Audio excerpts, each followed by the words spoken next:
lancer ce grand mouvement. Alors aujourd'hui, le sujet, c'est dispositif local d'accompagnement, DLA pour les intimes. On a la joie, et je les en remercie, d'accueillir donc deux intervenants spécialisés sur les DLA. Donc il y a avec nous Fabien Pillard, qui est référent DLA dans les Ardennes, et on a également Faustine Allard au niveau de la Crèce Grand Est pour tout ce qui est la dimension DLA au niveau régional. Donc je vais leur laisser la parole.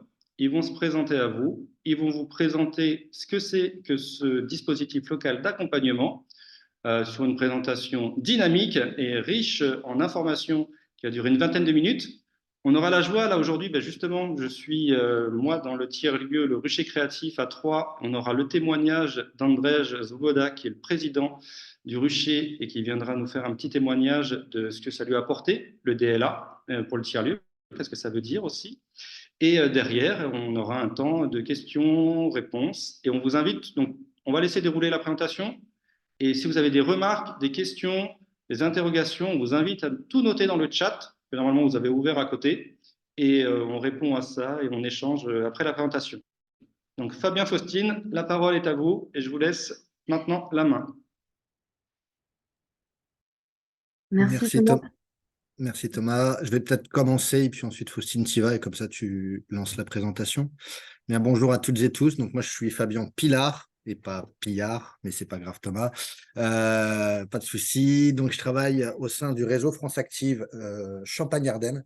Bon, pour ma part, je suis situé à Charleville-Mézières. Je ne vais pas vous parler de France Active aujourd'hui. On aura l'occasion dans un prochain webinaire de revenir là-dessus. J'ai différentes missions au sein de France Active, mais principalement d'être chargé de mission au sein du DLA 08. Donc le 08, ce sont les Ardennes. Et donc voilà, toutes les structures ardennaises qui ont besoin de DLA, je suis avec ma collègue la porte d'entrée pour répondre aux différents besoins. Juste avant de laisser la parole à Faustine, je suis ravi d'être avec vous aujourd'hui, surtout que voilà, je vois que sur ce petit temps de présentation, on voit qu'il y a des dynamiques très différentes. J'ai entendu parler de SCOP, j'ai entendu parler de SIC, j'ai entendu parler d'associations, voire de collectivités ou juste de porteurs de projets qui ont des idées.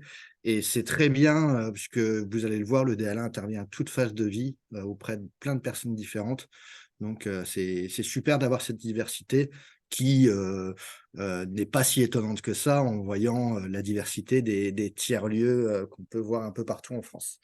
Je te laisse la parole, Faustine, et puis peut-être commencer à présenter le document. Ouais, ça marche. Merci Fabien. En quelques mots, donc Faustine Allard, moi je suis coordinatrice du DLA régional à la Crèce Grand Est, donc une dimension régionale et physiquement je suis dans les bureaux de Reims, mais effectivement la mission est bien Grand Est. Donc certains d'entre vous connaissent déjà le dispositif, le dispositif local d'accompagnement, pour d'autres non. Et ça va être une découverte.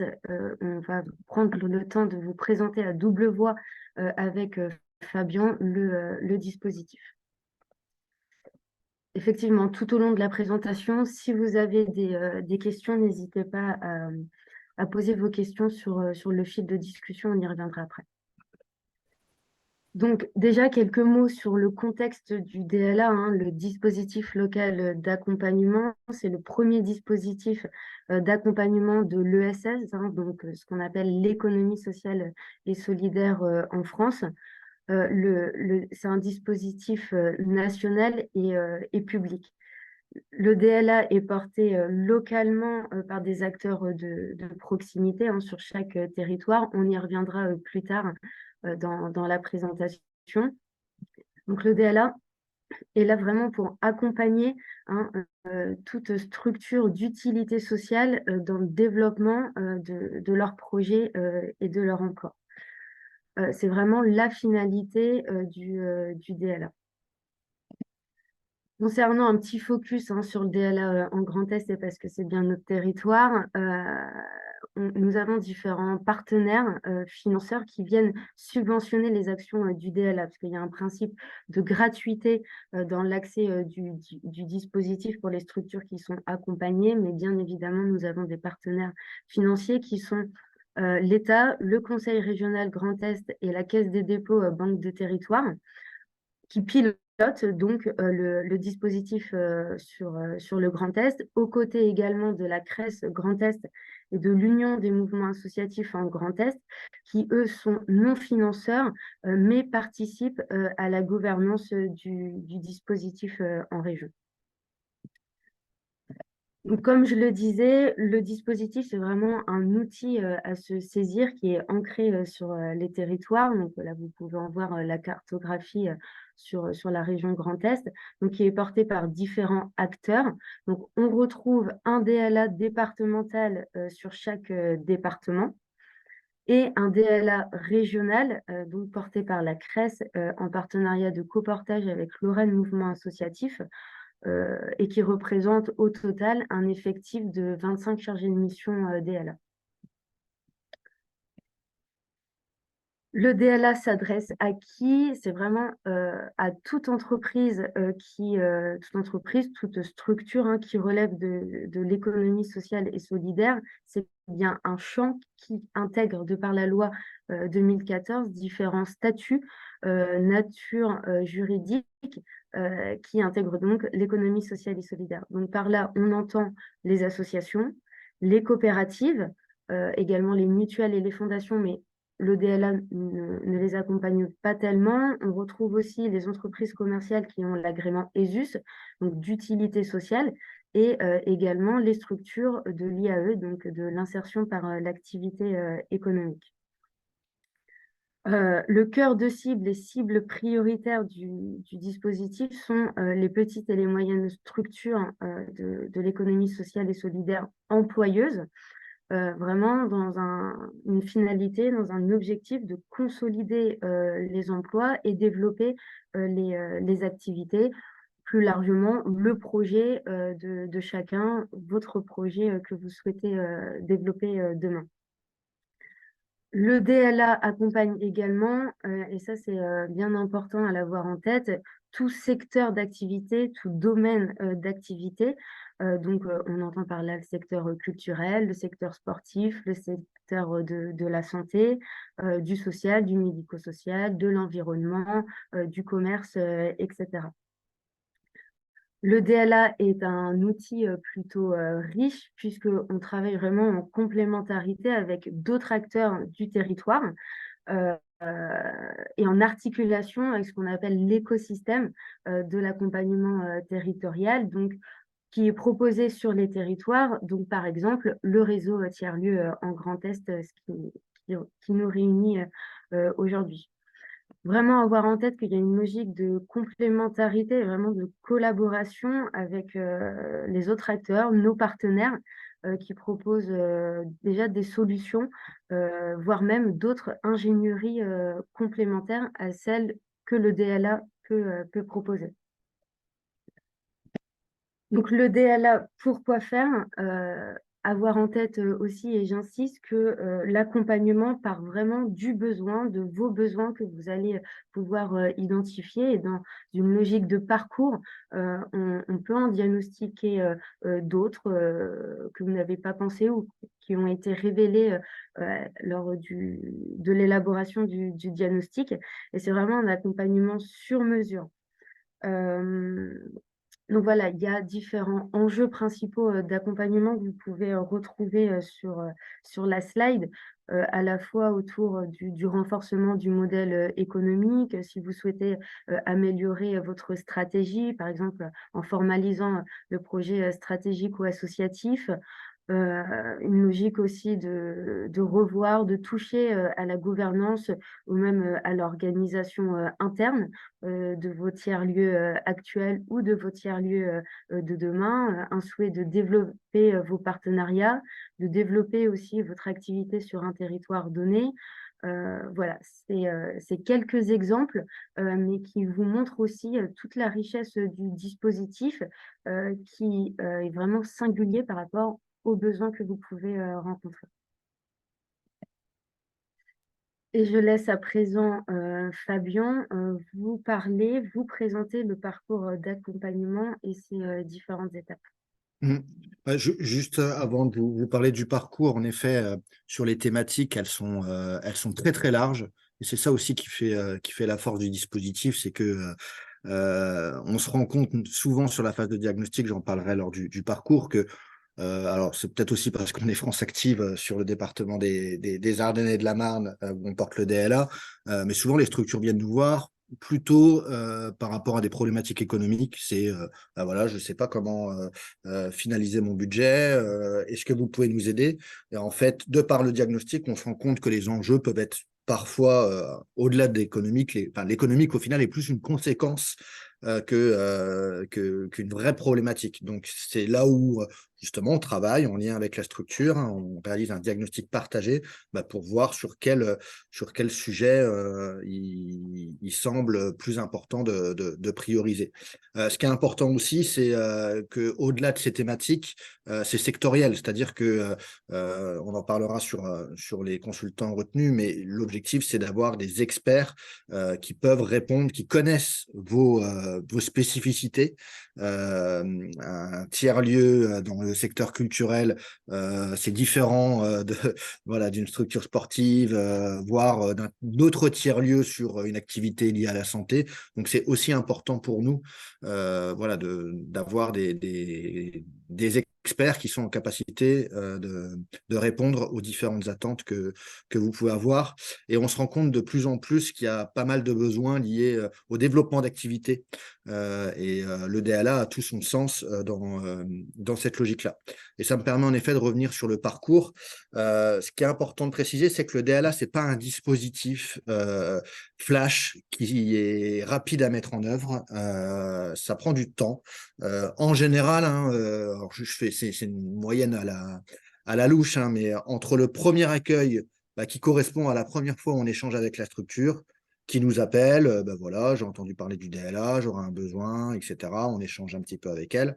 Et la fin de l'accompagnement, donc lorsque le consultant a finalisé sa mission, on est entre des durées de 6 mois à parfois 9, voire 12 mois. Donc, c'est un dispositif qui est long à mettre en œuvre. C'est aussi pour ça que ça nous semble hyper important de pouvoir vous sensibiliser à ce dispositif pour pas que vous en entendiez parler lorsque on est sur une situation un peu plus urgente, parce qu'en général, les DLA faits dans l'urgence, c'est pas ceux qui fonctionnent le mieux. Tout simplement parce que l'objectif, c'est vraiment de structurer, c'est d'amener de la méthodo, de la ressource, et si on est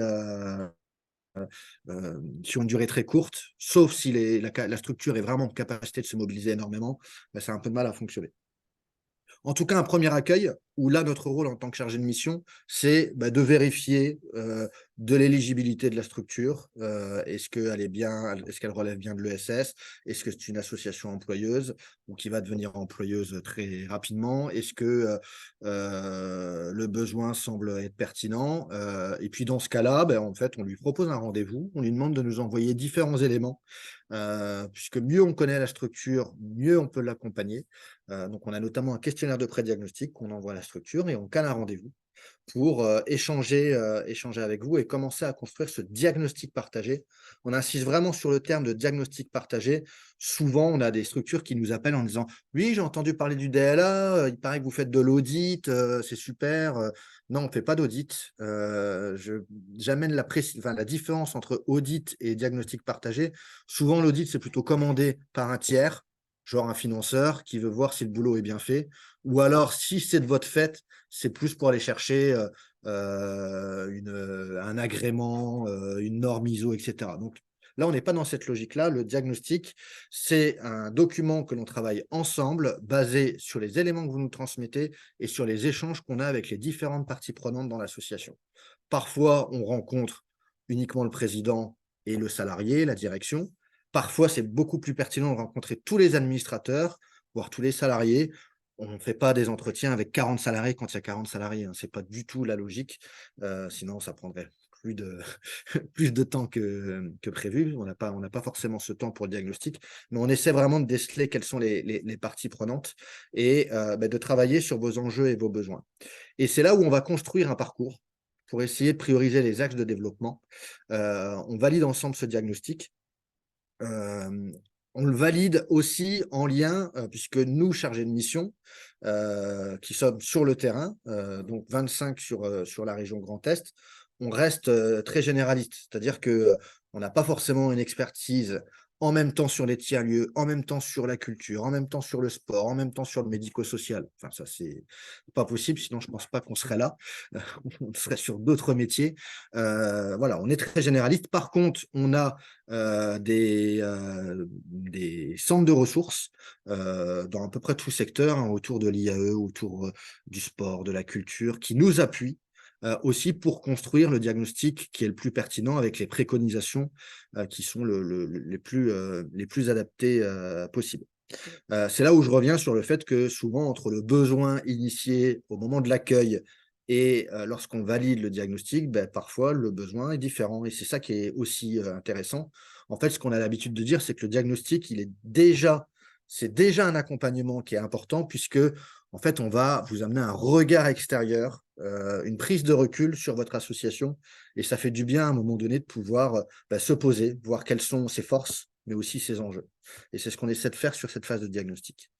Sur la deuxième phase, qui est la mise en place d'une prestation de conseil, donc en échange avec la structure, si on considère que les préconisations que l'on a fait doivent amener à creuser sur un sujet plus précis, eh bien dans ce cadre-là, on va financer, c'est le DLA qui finance, un cabinet de conseil qui va venir dans la structure sur une durée plutôt courte, hein. En général, on est entre 3 et 5-6 jours d'accompagnement et qui est là pour amener de l'expertise, des ressources, de la méthodologie pour faire avec vous, et pas à votre place, mais pour répondre aux enjeux qu'on a identifiés ensemble. C'est important aussi de le préciser. Je prends toujours cet exemple sur la communication.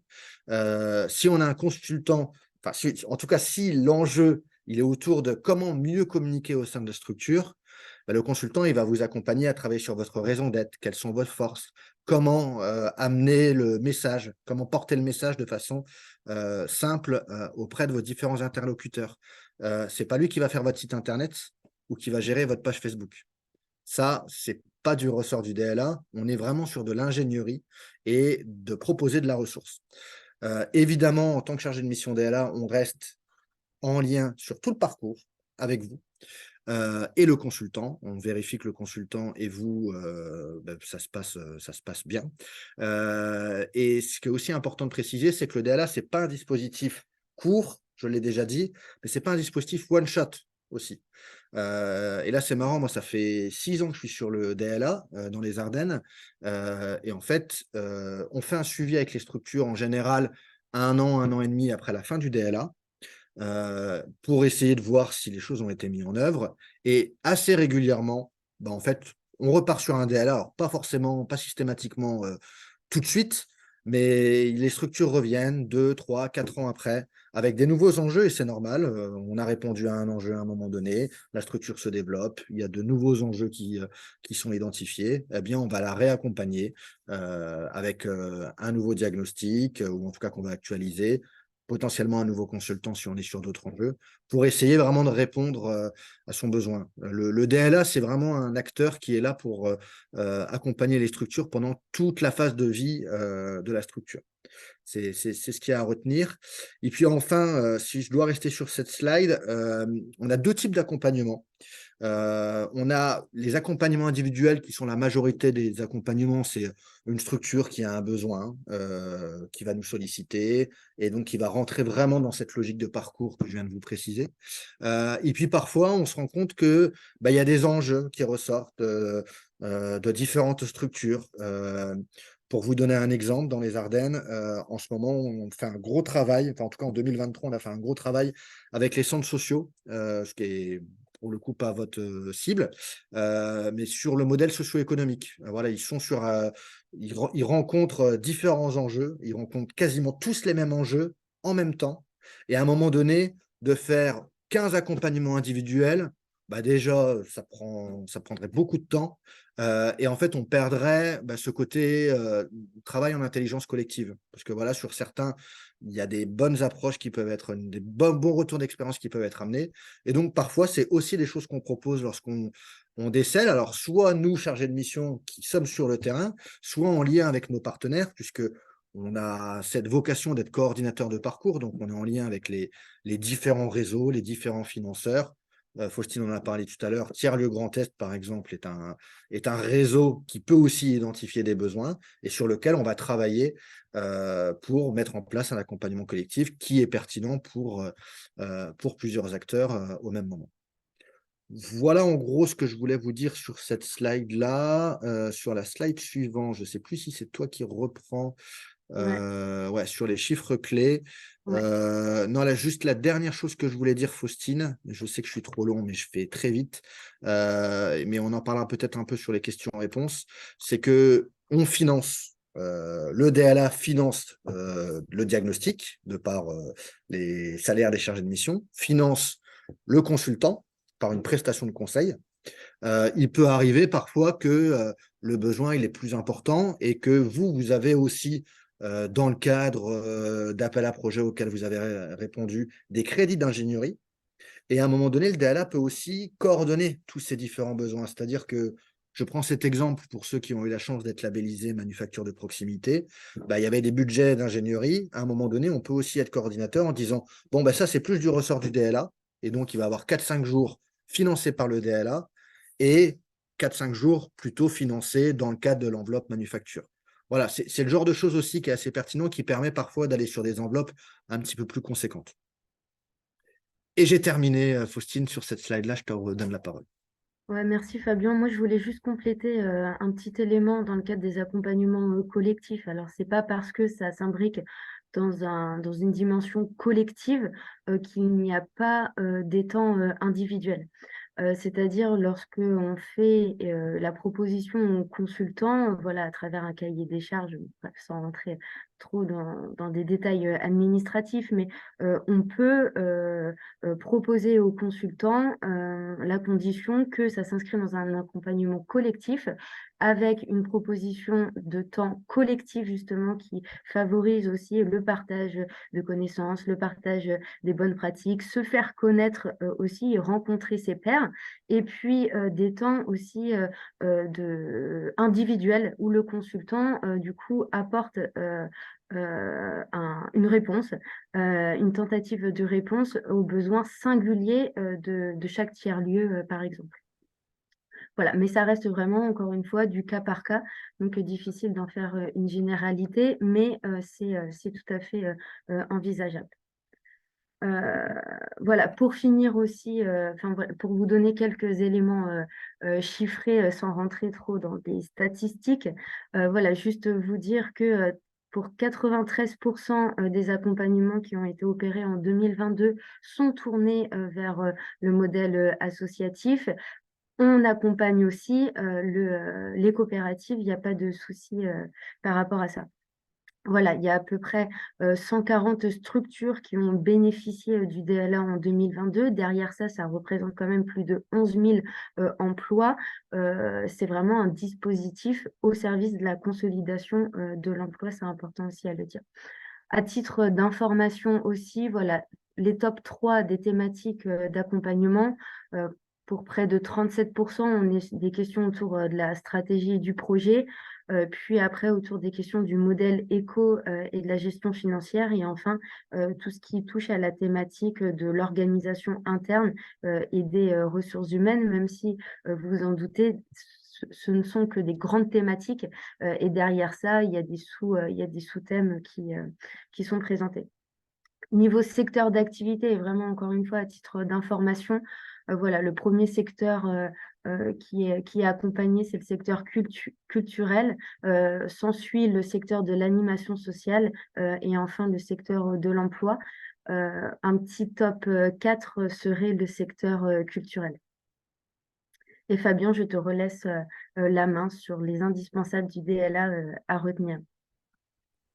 Merci Faustine. Ouais, en effet, ça nous semble intéressant de revenir là-dessus. La première chose, moi, qui me semble pertinent au-delà de l'éligibilité, donc on vous l'a dit, on vous l'a redit, structure de l'économie sociale et solidaire, employeuse. Donc voilà, ça c'est déjà la condition première. Mais la seconde, c'est une démarche volontaire et participative. Le DLA est pris en charge. On ne vous demande pas de participation financière ou très rarement. Dans le cadre de cofinancement, si on va aller sur des enveloppes plus importantes, mais en général, on ne vous demande pas d'argent. Par contre, on vous demande du temps. Et on connaît les porteurs de projets, on vous accompagne tous. Le temps, vous n'en avez pas forcément toujours. Et voilà, c'est aussi ça qu'il faut prendre en compte, c'est que un DLA, c'est prenant, c'est aussi bousculant. On entend, enfin, on est sur un accompagnement au changement, hein. Donc, si à un moment donné la structure est campée sur ses positions et je dis, bah non, de toute façon, moi, je ne changerai rien. Et en fait, voilà, je sais le problème, mais de toute façon, il n'y a aucune solution qui m'ira. C'est la meilleure façon de vous faire perdre du temps et de faire perdre de l'argent au DLA en sachant que l'argent du DLA, je le rappelle toujours, bah, c'est vos impôts, hein, donc c'est votre argent. Donc nous, on est aussi vachement vigilants là-dessus. Donc il faut que ce soit une démarche volontaire. Ça nous arrive parfois que c'est un financeur qui insiste fortement à ce que la structure fasse un DLA. Alors pourquoi pas, hein, si le financeur il est bienveillant et qu'il amène à la structure le fait que le DLA peut répondre à ses besoins, certes, mais nous, en tout cas, on vérifiera bien que la structure est volontaire et participative. Sinon, on ne le fera pas.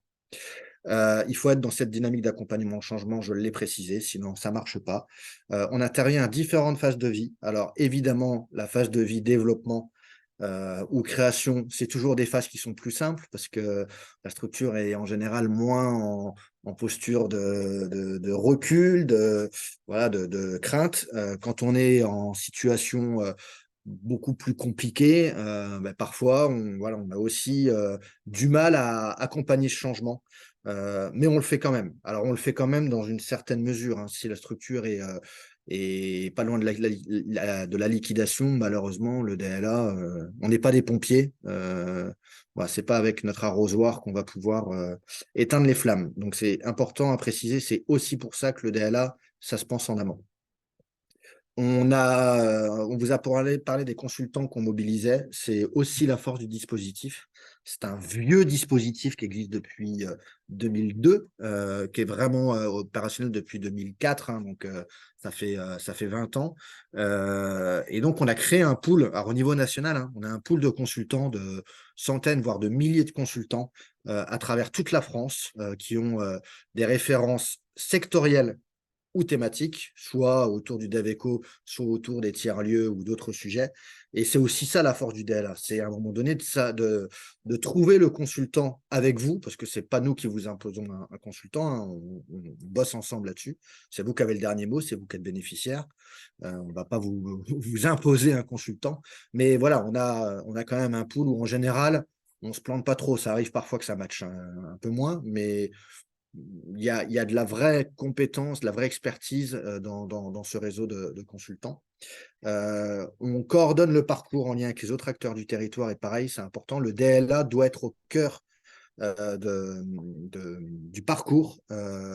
C'est pour ça qu'il y a des DLA départementaux et des DLA régionaux. C'est qu'on se doit de sentir le territoire, d'échanger avec les différents acteurs, les réseaux, les financeurs, pour à un moment donné qu'on ne part pas dans tous les sens, qui malheureusement parfois arrive, mais en tout cas, nous, on a l'ambition, la volonté, et peut-être même parfois la prétention de se dire que quand un DLA est bien implanté sur un territoire, eh ben, on ne fait pas 15 000 fois la même chose, quoi. On coordonne plutôt bien ces notions. Et puis enfin, la dernière chose, le DLA, ce n'est pas un outil miracle, il n'y a pas de magie. Des fois, on change la vie des structures et elles nous remercient énormément. Des fois, ça marche un peu moins bien pour aussi des raisons que j'ai évoquées. Le temps est trop court, la structure n'est pas forcément dans une dynamique d'accompagnement. Mais aujourd'hui, je pense qu'on en est tous conscients, l'économie sociale et solidaire est en pleine mutation. J'aurais même tendance à dire que l'économie est en pleine mutation. Et on est là pour accompagner l'ESS, pour que l'ESS demain poursuive sa voie, reste l'acteur de l'innovation sociale. Et je pense qu'en disant ça, vous entendez tout à fait ce que je veux dire, parce que les tiers-lieux sont des acteurs de l'innovation sociale. Donc, en gros, ce que le DLA souhaite faire, c'est être un outil au service de porteurs comme vous pour vous accompagner face à ces grands enjeux d'aujourd'hui et de demain. Voilà pour les indispensables. Et je crois qu'après, on dit merci. On en a terminé, en tout cas, pour la présentation du dispositif. Merci pour votre écoute. Je me permets juste d'arrêter le partage. Comme ça sera plus sympa. Super. De voir. Merci à vous deux, en tout cas, pour cette présentation très concise, très claire. Donc, on le comprend bien, le DLA, en fait, un dispositif d'ingénierie qui propose une ingénierie vraiment pour vous faire grandir, pour vous accompagner sur des changements à différents stades. Qui est là, qui est disponible, qui nécessite quand même, et ça a été souligné, et on va le rappeler là dans le témoignage qu'André nous a rejoint d'ailleurs, juste à côté de moi, va nous faire sur l'apport d'un DLA, de dire qu'il faut que la structure ait conscience qu'il y a en tout cas déjà une démarche volontaire, que c'est pour participer à se développer, participer à grandir, participer à se structurer, et que ça nécessite un engagement, une mobilisation. On est sur des projets collectifs, bien souvent, donc ça implique aussi un engagement, bien souvent, de la gouvernance, etc. Donc il va nous témoigner, mais l'apport qu'il y a derrière pour faire grandir. Donc je remercie André d'être là, qui est président du Rucher, qui va se présenter et qui va nous dire, voilà, en 5-10 minutes, sur quel DLA, pourquoi, comment, ce que ça lui a apporté. Et je vous invite toujours, on a déjà noté, moi j'ai déjà noté 3-4 questions dans le chat. Continuez à poser vos questions et on revient dessus juste derrière pour les précisions. André? Bonjour à toutes et à tous. Merci Thomas de m'avoir invité pour justement partager avec vous un peu comment nous on l'avait. C'est un tiers-lieu. On a créé il y a 6 ans, pardon, en 2017. Donc ça va faire 7 ans cette année. On a 800 mètres carrés, on est au centre-ville de Troyes et on a commencé petit. On a commencé, c'est une association où il y avait trois personnes qui l'ont créée. On était d'abord plutôt bénévoles et on a commencé par l'expérimentation. Et ça nous a permis de prouver que c'est bien de continuer et on commençait à grandir. Aujourd'hui, effectivement, on a une équipe de 2 salariés en CDI, 2 personnes en CDD, 4 à 5 services civiques et un internat. Et on va recruter 3 nouvelles personnes et 2 alternants en plus parce qu'on a eu un appel à projet qui va nous obliger à grandir. On a aujourd'hui un CA composé de 10 personnes. Donc, vous voyez, en fait, on a commencé petit et on a grandi. Et en fait, c'est effectivement dans ces phases de changement, dans ces phases d'évolution, qu'on a pu bénéficier au final de 3 DLA. Donc, effectivement, une fois qu'on a goûté, j'ai envie de dire, à ce dispositif, on ne s'en lasse pas. Même parfois on doit s'auto-freiner parce que c'est vrai qu'il faut du temps et parfois on a envie de demander un DLA, mais en fait on se dit est-ce que c'est pas trop tôt? Est-ce qu'on va avoir le temps justement non seulement de le passer, mais surtout du coup de mettre en place des choses et c'est vraiment ça nous a vraiment permis de grandir. C'est vrai, c'est dommage qu'on n'a pas pu en bénéficier tout de suite parce qu'on n'était pas une structure employeuse. Donc ça, clairement, ça c'est effectivement un petit frein. Mais à partir du moment où on grandit, on a envie de devenir employeur. Je crois que c'est peut-être une petite exception si il y a l'embauche qui est prévue justement dans ce projet d'agrandissement. Je crois que c'est une exception à la règle où on peut quand même demander un DLA. Mais apprécié. Voilà. Donc, on a bénéficié de 3 DLA, comme j'ai dit, 2 DLA individuels et un DLA collectif. Un DLA sur du juridique, c'était le dernier qu'on a fait. Un DLA sur notre projet associatif, donc vraiment la raison d'être qui on est, parce qu'il fallait au bout d'un moment se mettre d'accord. C'est pas toujours évident dans un collectif, au final, être vraiment sûr de qui on est, qu'est-ce qu'on veut faire, où on va. et un DLA donc, collectif sur une problématique de design. Donc, c'est un DLA qui a été porté par justement le réseau des tiers-lieux en Grand Est. Et il y avait une dizaine de tiers-lieux qui participaient à ce DLA collectif. Et chaque tiers-lieu avait une problématique liée au design. Ce n'était pas forcément toujours les mêmes problématiques. Nous, c'était sur l'accueil. Comment on organise l'accueil en fait au sein du rucher, au sein du tiers-lieu, parce qu'on s'est rendu compte que c'est peut-être le moment le plus important, c'est quand quelqu'un franchit la porte, alors en fait, comment on l'accueille, comment en fait on comprend pourquoi cette personne-là est venue voir un tiers-lieu, quels sont ses besoins et en fait comment en fait on permet à cette personne-là ensuite de bénéficier de tout ce qu'un tiers-lieu peut offrir. Pour vous partager deux, trois choses, pour ne pas être très long, le DLA sur le projet associatif, ça a duré 6 mois.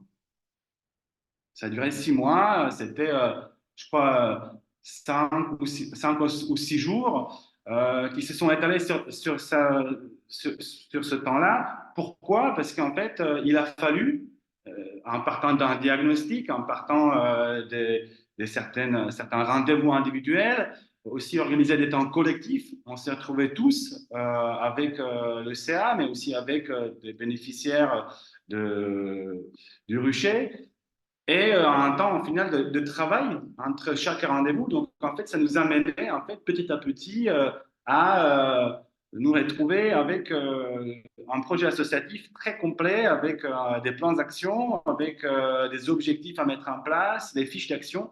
En fait, on s'est retrouvé avec beaucoup d'outils. On a fini en 2021, ce DLA, et je vous avoue qu'après, en fait, on a couru derrière l'activité et on est revenu à ce DLA l'année dernière. On a enfin eu un autre temps pour se poser. L'objectif, c'était réaffirmer que ce qu'on a eu dans ce DLA est vraiment ce qu'on veut faire. Et on s'est rendu compte, en revenant dessus, qu'en fait, qu'il y a des outils qu'on n'a pas utilisés suffisamment et qu'on a repris et qu'on s'est réengagé à les utiliser maintenant. Parce que, en fait, ce DLA, déjà, nous a permis de grandir, mais nous a donné aussi des choses qu'on n'était pas capable d'utiliser à ce moment-là. Mais vu que c'était structuré, vu que c'était bien rangé, au final, on a pu y retourner au moment où on en a besoin. Et c'est maintenant. Donc, au final, des ans après. Le DLA juridique, pourquoi? Parce qu'un tiers-lieu, on est une structure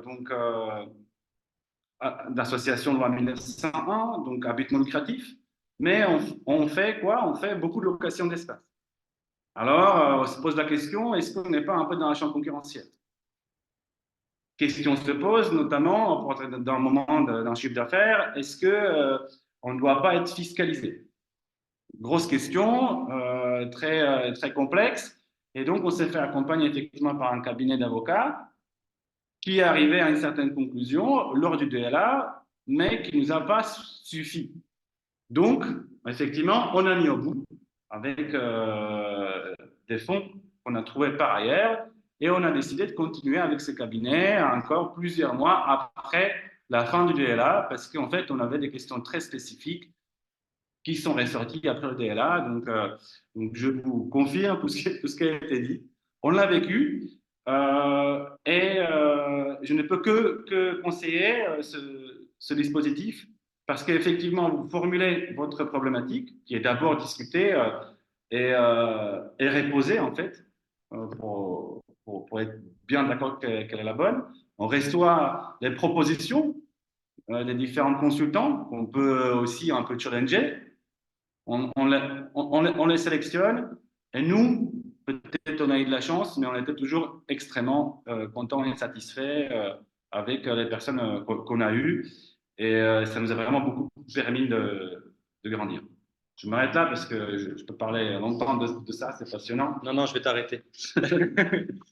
Super. Merci en tout cas pour ce témoignage qui illustre bien ce qui a été présenté par ailleurs un peu sur toute cette dimension. Merci André pour tout ça. Pour vous dire que nous aussi, on est passé par des DLA et je confirme bien, et je me souviens, c'était au moment des confinements, du Covid, où on se posait la question de structurer en SKIC, etc. Donc on était déjà en 2020, 2021 Et la mise en application se fait là, maintenant, en 2024. Comme quoi, effectivement, parfois, c'est vraiment, ce DLA, c'est vraiment prendre conscience qu'à un moment donné, on va prendre de la hauteur sur notre projet, on va réfléchir en termes de structure, ça va nous apporter de la méthodo, ça va nous apporter de la compétence, de l'ingénierie ultra précieuse, parce qu'on n'a pas forcément les fonds, on sait comment on galère au quotidien dans nos activités pour maintenir nos modèles éco à peu près viables et stables. Donc, bénéficier de cette ingénierie pointue sur des problèmes spécifiques. Et le gros apport, moi, je trouve aussi, c'est ce prédiagnostic qui, à un moment donné, tellement tête dans le guidon, eh ben, on est focus en disant mon problème, c'est la structuration, mon problème, c'est la structuration.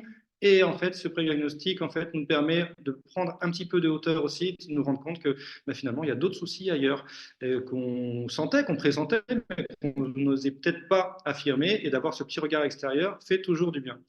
Donc, en tout cas, je veux juste compléter une chose, ce que tu dis est tout à fait vrai. Et quand je parlais de projet ASSO, peut-être un apport aussi extrêmement important, c'est avoir cette tierce personne, en plus qui n'était pas du territoire, donc quelqu'un vraiment indépendant, qui permet au final un échange, un vrai échange, même si on était une équipe assez soudée. Parfois, il y a quand même des non-dits, pas parce que on n'a pas envie, mais en fait peut-être parce qu'en fait on n'ose pas, on veut laisser les autres faire un peu aussi ce qu'ils veulent, etc. Parce qu'en fait on est dans cet esprit collectif et on ne veut pas se freiner. Mais ça ne permet pas forcément bien dire et bien structurer des choses. Alors cette tierce personne qui arrive, en fait, elle permet cet échange hyper sain et en fait, le fait de se mettre d'accord sur le cœur du sujet, le cœur du projet. Et ça nous a vraiment permis d'avancer sur là où on n'arrivait pas à le faire tout seul. le fameux PFH. Du coup, on a quelques questions dans le chat. Je vous laisse y répondre, je vous les pose comme elles viennent. La première, c'était en gros, moi je suis une asso bénévole, j'ai rien à attendre du DLA. Donc ça, on y a un petit peu répondu, mais si vous pouvez confirmer, on a dit structure employeuse et bien dans cette. Alors, ça a coupé un peu, mais je crois avoir compris la question. C'est en gros, il n'y a pas d'emploi, le DLA, c'est pas pour moi. Je vais faire une réponse de Normand. Ça dépend. Si la structure n'a pas vocation à créer d'emploi, je prends toujours cet exemple du club de pétanque où il y a 600 adhérents et c'est super, lien social, etc. Enfin, on reconnaît, on ne remet pas du tout en cause, mais il n'y a pas vocation de créer d'emploi. Non, le DLA ne peut pas être mis en place. Si le DLA, en fait, c'est pour structurer la création du premier emploi, en fait, de professionnaliser la structure. En gros, d'être dans une posture de changement d'une association de bénévoles à une association employeuse. Dans ce cas-là, ça peut être étudié. C'est ce qu'on évoquait tout à l'heure, c'est qu'on est là pour prendre la place de personne. Il y a quand même un dispositif qui existe dans beaucoup de départements qui s'appelle l'aide au premier emploi associatif, qui est porté par le mouvement associatif. Ça existe en Champagne-Ardenne, ça existe en Lorraine. Je ne sais pas en Alsace, c'est trop loin, mais a priori, Faustine me dit que oui. Donc voilà, quand c'est l'accompagnement au premier emploi asso, ben nous, on peut faire le diagnostic, mais la préconisation, ça sera plutôt de dire on va plutôt travailler sur ce dispositif et puis potentiellement, le DLA, il interviendra le DLA, l'ingénierie interviendra dans un second temps. Donc voilà, et parfois on aime bien être, on a souvent des structures qui nous appellent en disant là j'ai pas d'emploi, hein, si à mon avis ce sera plus dans 8-10 mois, de prendre contact, d'échanger avec eux pour qu'en fait le DLA, on le fasse vraiment au moment opportun, c'est top. Enfin, là, j'ai le cas précis d'une structure. J'ai vu le président hier et justement, je pense qu'on se plante pas parce que ça fait 2 ans en fait qu'on échange. Alors que la structure est employeuse depuis 6 mois. Et à un moment donné, en fait, c'est le bon moment et pour le coup, c'est sur le projet associatif parce que passer d'une association de bénévoles à une association employeuse, c'est plus le même projet. Et donc, de travailler là-dessus. Et voilà, donc prenez contact avec le DLA, même s'il n'y a pas d'emploi, si vous avez vocation de créer un emploi. Par contre, on ne mettra pas un consultant si l'emploi, ce n'est pas pour tout de suite, quoi. Ça va, c'était pas trop normand comme réponse? Non, tu t'es bien rattrapé. Parfait. Et du coup, une deuxième question avec, on a bien compris le processus, on contacte le DLA, il y a un prédiagnostic fait par le référent du DLA. Derrière, une question par rapport, le dossier passe en commission. Quelle est cette commission et surtout, dans le cœur de cible du DLA, on a bien compris que c'est pour les petites et moyennes structures de l'ESS. Quel est votre référentiel, vos définitions de petites ou moyennes structures? Ah bah, Fabien, je veux bien répondre à cette question-là sur la première partie. Ce qui est évoqué comme une commission, en fait, c'est un comité d'appui. C'est un comité d'appui technique qui se réunit à une fréquence régulière. Donc, autour de la table, effectivement, il y a différents acteurs. Il y a les interlocuteurs locaux des pilotes régionaux. Il y a aussi les financeurs locaux qui viennent abonder les enveloppes des actions du DLA, mais spécifiquement sur chaque territoire. Et puis, il y a aussi ce qu'on appelle les têtes de réseau. C'est ceux qui ont une expertise, soit sectorielle. Voilà. La commission en soi n'est pas décisionnaire, hein. C'est vraiment un appui technique tourné vers le chargé de mission pour alimenter, nourrir davantage le diagnostic partagé. Sur le DLA 54, effectivement, les process sont un petit peu différents puisque chaque étape de vie de l'accompagnement du DLA sont vraiment présentées en comité d'appui. Mais en soi, ce n'est pas la commission qui stipule, qui statue ou pas si l'accompagnement doit se poursuivre. Ça, c'est vraiment du ressort de la structure porteuse.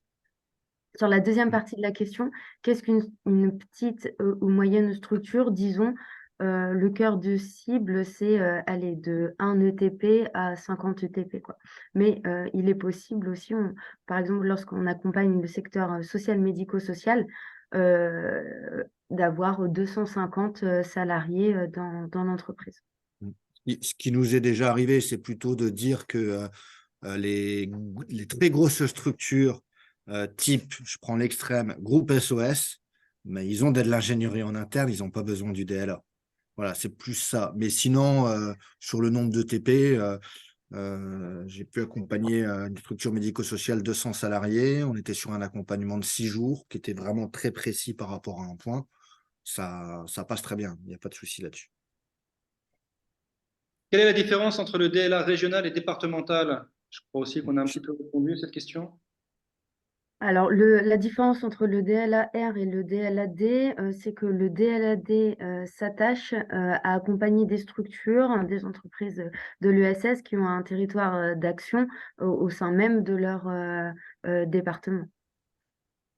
À la différence plutôt, le DLA régional, lui, accompagne des structures d'envergure régionale, les têtes de réseau par exemple régionales, ou alors des projets d'accompagnement collectif où la structure accompagnée est localisée sur différents départements. À titre d'exemple, en ce moment, nous accompagnons, donc le DLA régional accompagne 4 établissements sociaux et médico-sociaux qui sont éclatés partout sur le territoire. Et puis aussi, à l'échelle régionale, on a une grande partie d'animation du dispositif, au-delà des accompagnements, et de venir aussi appuyer le dispositif en région, donc auprès des 10 DLA départementaux. Et faire le lien aussi avec le national. Voilà. Merci Faustine. Après, on a une série de questions de Rémi sur un des enjeux principaux, en tout cas au niveau des tiers-lieux, qui est lié au foncier, à la maîtrise du foncier. Si je résume, quel apport en fait vraiment du DLA sur les enjeux de maîtrise foncier, comment on peut associer d'autres acteurs mêlés à tout ce qui est urbanisme, aménagement et foncier, et derrière, est-ce qu'on peut combiner le DLA avec d'autres modes de dispositifs qui existent déjà chez France Active? Par exemple, le cautionnement de prêts immobiliers. Donc, on est vraiment sur la question immobilière, donc qui va intéresser un petit peu tous les tiers-lieux. Et là, je te laisse le soin de répondre. Pas en Normandie, hein, par contre, hein, en Grand Est, s'il te plaît. C'est trop loin la Normandie. C'est à moi je réponds, Faustine.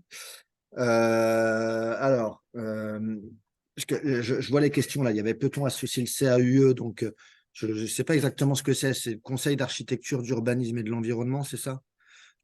Ok. En fait, sur la phase de diagnostic, ouais, tout à fait. Il y a un moment donné, si on peut mettre le plus de parties prenantes, le plus de ressources au diagnostic, échanger avec eux pour aussi qu'ils nourrissent le diagnostic, c'est top. Je vous donne un exemple qu'on avait pu faire, nous, sur le département. À un moment donné, une structure qui travaille sur le regroupement d'agriculteurs bio, qui essaie de mutualiser les moyens. Donc, on a sollicité la Fédération nationale pour avoir des retours. On a fait du benchmarking aussi avec la structure pour voir un peu ce qui se faisait ailleurs. Donc, l'idée, c'est d'avoir le plus de parties prenantes au service du diagnostic et donc au service de la structure.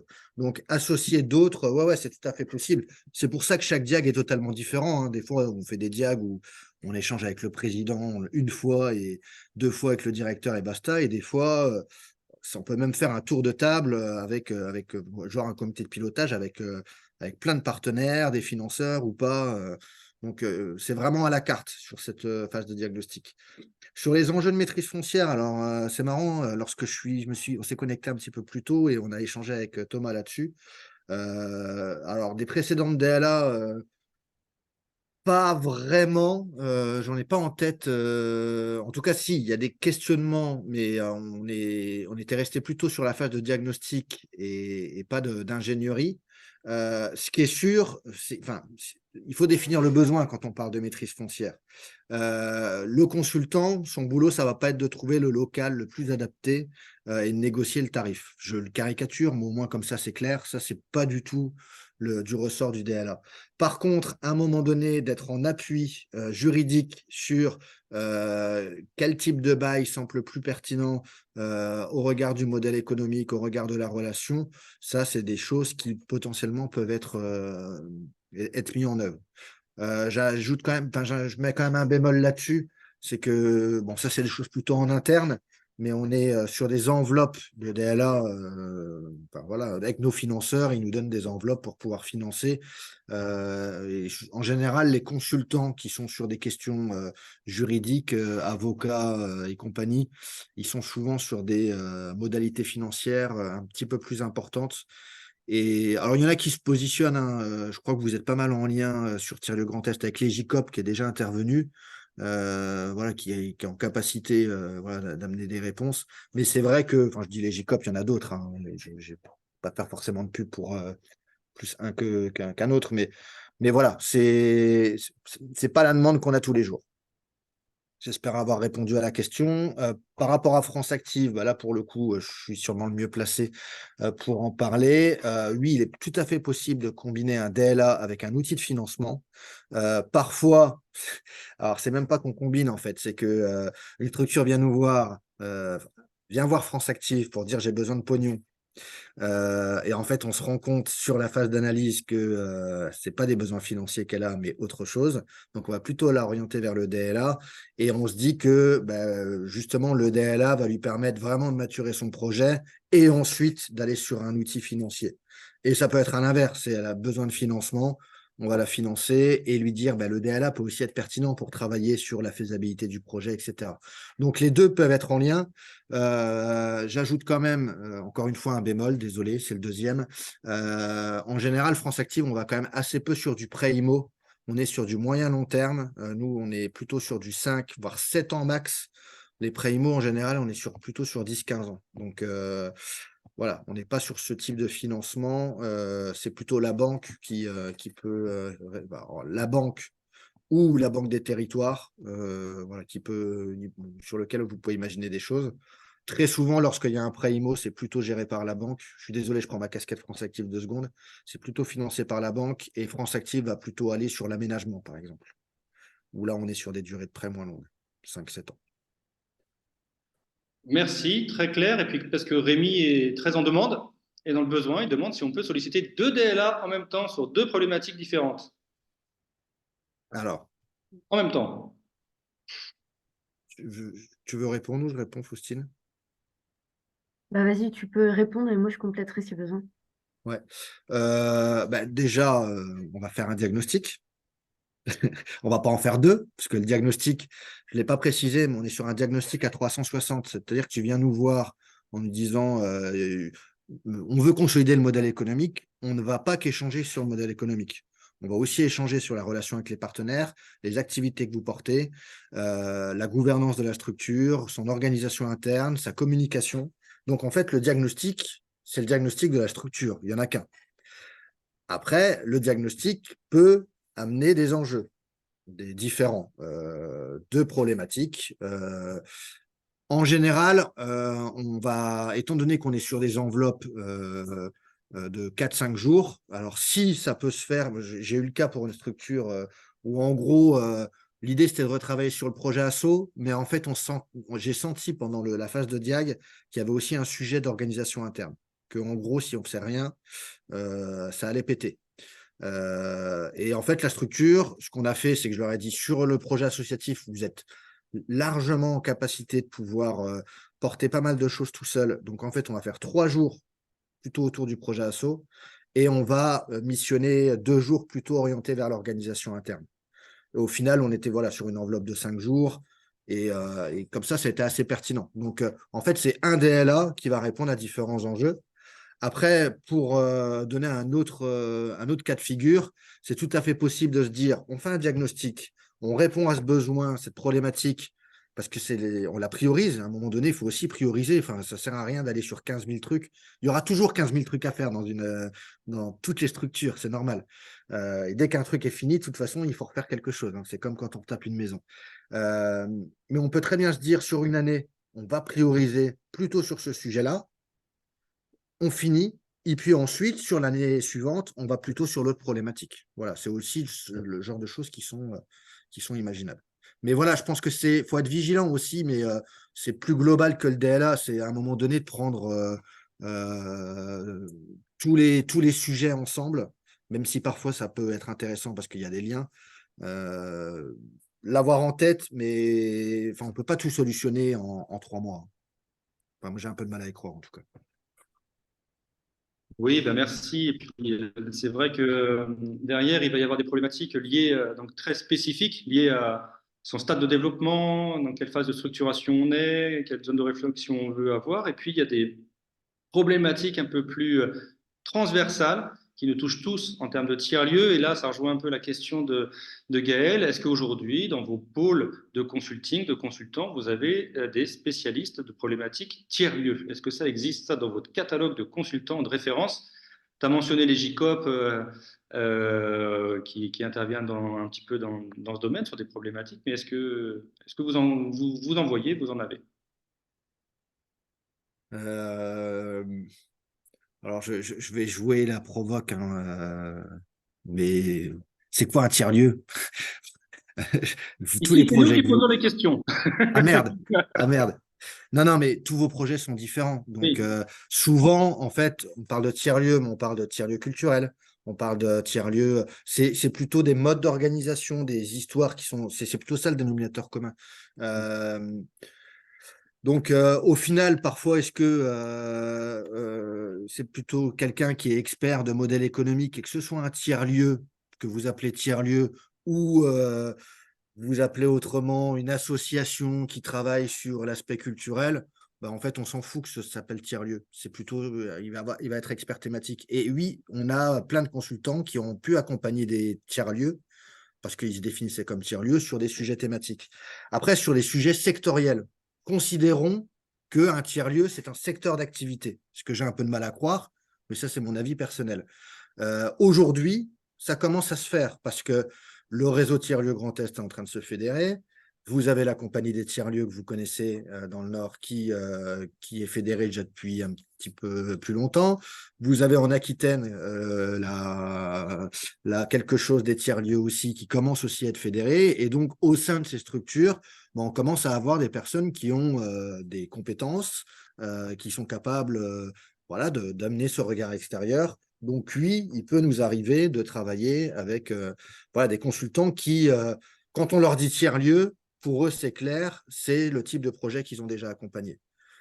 Attention, mais c'est un avis personnel, pour moi, c'est pas le terme tiers-lieu qui est important, c'est plutôt qu'est-ce que vous portez, comment vous le portez et quel est votre secteur d'activité. Et c'est plutôt par là qu'on va trouver l'expert. Oui, oui, Je donne. il y a la structuration du projet, il y a l'aspect, comme tu l'as dit, thématique, sectoriel.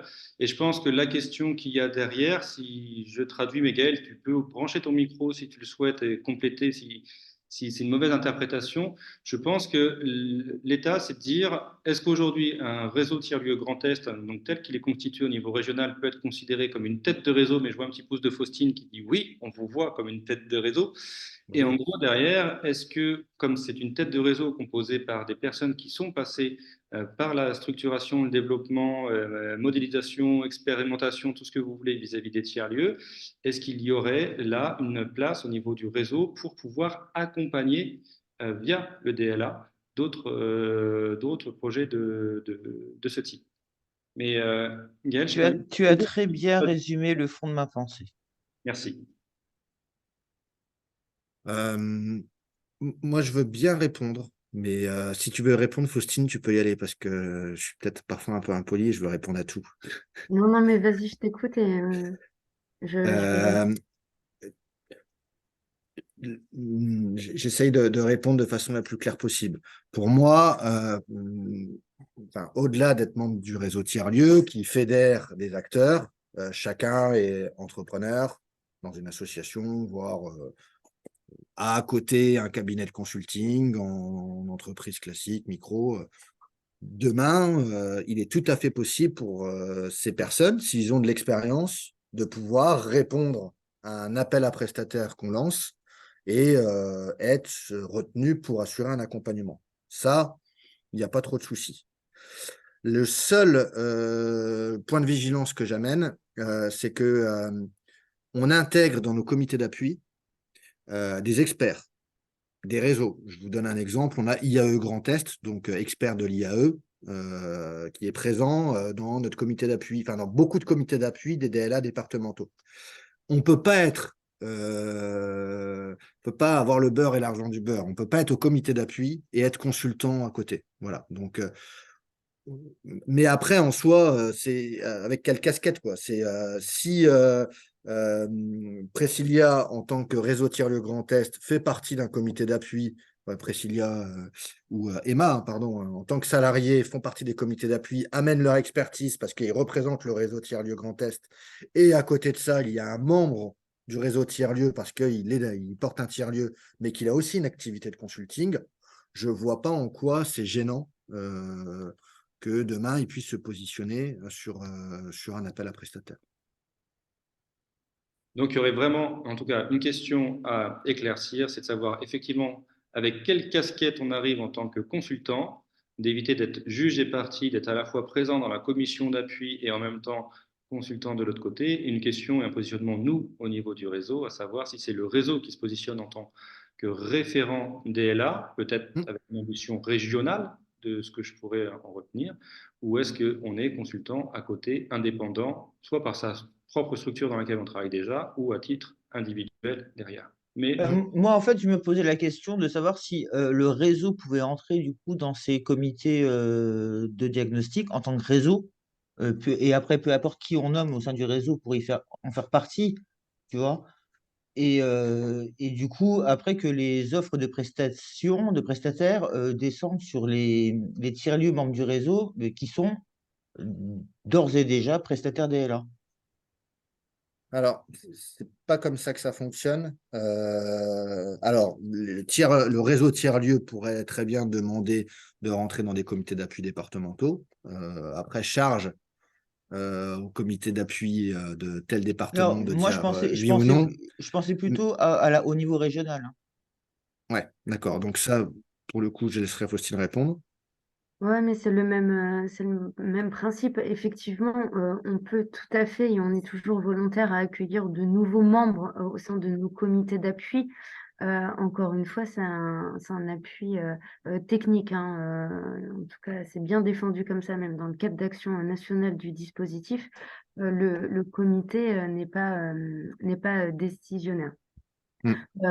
Ça, c'est la première chose. Effectivement, demain, le réseau tiers-lieu en Grand Est peut tout à fait participer au comité d'appui du DLA régional. Mm. Par contre, lorsqu'on est membre du comité d'appui, on a quand même des engagements. Et on a notamment un engagement de confidentialité, c'est-à-dire que les diagnostics que l'on reçoit, on ne peut les consulter que dans le cadre du comité d'appui. On ne peut pas prendre le diagnostic et l'envoyer à, à X ou Y. Ça, c'est pas possible. Et c'est aussi parce qu'à un moment donné, on veut créer une relation de confiance avec les structures qu'on accompagne.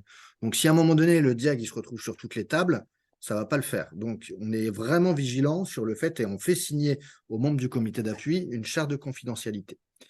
C'était Gaël, je crois, qui posait la question. Il faut savoir que la plupart du temps, c'est pas toujours le cas. En fait, lorsqu'on lance un appel à prestataire, donc on essaie de trouver un consultant, on a deux manières de le faire. Soit on va en appel d'offres fermé, enfin en appel à prestataire fermé, c'est-à-dire qu'on va voir dans notre pool de consultants ou même en lien avec des réseaux pour voir s'il y a des consultants qui sont les plus à même de se positionner. Ou alors, on lance aussi en ouvert. Et dans ce cadre-là, on a une plateforme qui est en plus très bien, qui s'appelle, qui est sur le site du DLA Grand Est, auquel les consultants peuvent s'inscrire. Et dans ce cas-là, ils reçoivent les diagnostics et ils voient s'ils souhaitent se positionner ou pas. Oui, mais ça, j'y suis, par exemple, on est prestataire DLA, je me suis inscrit sur plusieurs départements du Grand Est, Ouais. mais pour le coup, il n'y a jamais une offre de la Moselle sur le site, quoi. Jamais. Ouais, non, non, la Moselle, le DLA ne fonctionne pas la mise en concurrence via le site DLA Grand. Ouais, mais du coup, c'est là où vous dites, je fais appel à mon pool, nanana, mais c'est que les nouveaux prestataires, comment ils se placent dans le game? Bah, il faut soit vous faire connaître auprès du DLA départemental en question, ou soit... Alors, ouais. oui, après, la problématique est là aussi. Si les choses ne se passent pas très bien avec le DLA, les gens qui portent le DLA départemental, on est coincé. Bah, ça, j'ai Oui. envie de dire, c'est comme tout client. En gros, on essaie de sélectionner un client pour nos bénéficiaires. Les structures qu'on accompagne, c'est nos bénéficiaires et nous, clients, parce que c'est nous qui payons. C'est nous qui payons le consultant. Si à un moment donné, enfin moi je vous le cache pas, hein, je suis tout à fait transparent avec ça, hein. Moi j'ai des consultants qui se positionnent sur tous les appels à projets. Alors a priori ils sont experts culture, sport, médico-social, tout, ils savent tout faire. Donc très bien. Moi je ne savais pas qu'on pouvait tout faire, qu'on pouvait être expert sur tout, mais bon il y en a a priori c'est le cas. Ben, je les sélectionne pas parce que leurs réponses elles sont pas pertinentes. Donc à un moment donné, ben, je suis Non, mais désolé si ça ça, m'embête. je suis Ça d'accord avec toi, mais le truc, c'est que pour pouvoir répondre, encore faut-il avoir connaissance du besoin, ben, tu dans ce vois? cas-là, Or, si vous ne faites appel que aux gens que vous connaissez, comment font les nouvelles personnes qui veulent entrer non, là-dedans non. pour se faire Alors, connaître sur une spécificité précise, et notamment là sur les questions liées à, je sais pas, ben, la gouvernance ou le modèle économique dans les tiers-lieux, ce genre de choses, moi, quoi. ce que je t'invite, c'est à être identifié par le DLA de Moselle. Je n'ai pas à dire au DLA de Moselle la façon dont il doit se travailler. Le cadre d'action nationale, il est quand même assez large, et tant mieux. Ça permet, voilà, structure aussi d'avoir une marge de manœuvre. Donc, je pense qu'il est intéressant que tu sois identifié par ces structures. Et après, on a quand même des tendances dans le réseau DLA. Je sais que nous, en Champagne-Ardenne, par exemple, si on fait un appel d'offres, un appel à prestataire fermé, parce qu'on n'est pas sur une logique d'appel d'offres, on sort des marchés publics, mais si on est sur un appel à prestataire fermé, systématiquement, on va envoyer le diagnostic à une structure qu'on ne connaît pas. Voilà. Parce qu'à un moment donné, on a aussi envie. Enfin, moi, franchement, ça m'embête de travailler toujours avec les mêmes. Alors, il y en a où je suis sûr que sur certains sujets, ils sont hyper pertinents et on crée cette Oui, relation de confiance. Mais bon, donc j'ai envie de dire, ça, vous c'est. regardez quand même le répertoire aîné, quoi, pour voir s'il y a des nouveaux prestataires qui sont inscrits, ce genre de choses. Bien sûr. Ok, super. Je Mais vous... ça dépend des chargés de mission, hein. Je veux dire, on a Oui, il y a un cadre général et après, il y a des spécificités locales. Donc, il faut se renseigner Exactement. de chaque acteur, etc. Moi, j'ai changé avec mon consultant ici il n'y a pas longtemps et c'est vrai qu'il faut comprendre aussi que quand ça passe par la plateforme, ils peuvent recevoir 70 propositions et c'est un petit peu moins drôle, en fait, à analyser. Je vous propose d'en rester là, en tout cas, sur cette question. Il est déjà 15h22, on avait prévu 1 heure d'enregistrement. Est-ce qu'il y a une dernière question, un sujet qu'on n'aurait pas du tout évoqué, qui souhaite de manière très concise sortir maintenant, ou est-ce qu'on en reste là et tout va bien? Ça a l'air d'aller, on dirait. En tout cas, moi, je vous remercie vraiment sincèrement, à la fois Fabien et à la fois Faustine, pour vos apports, vos éclairages très clairs. Merci pour vos réponses.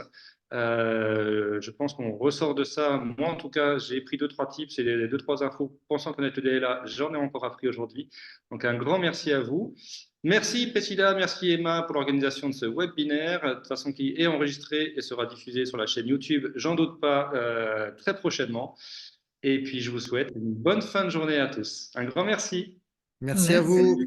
Bonne journée. À bientôt. Salut. À tous. Au revoir.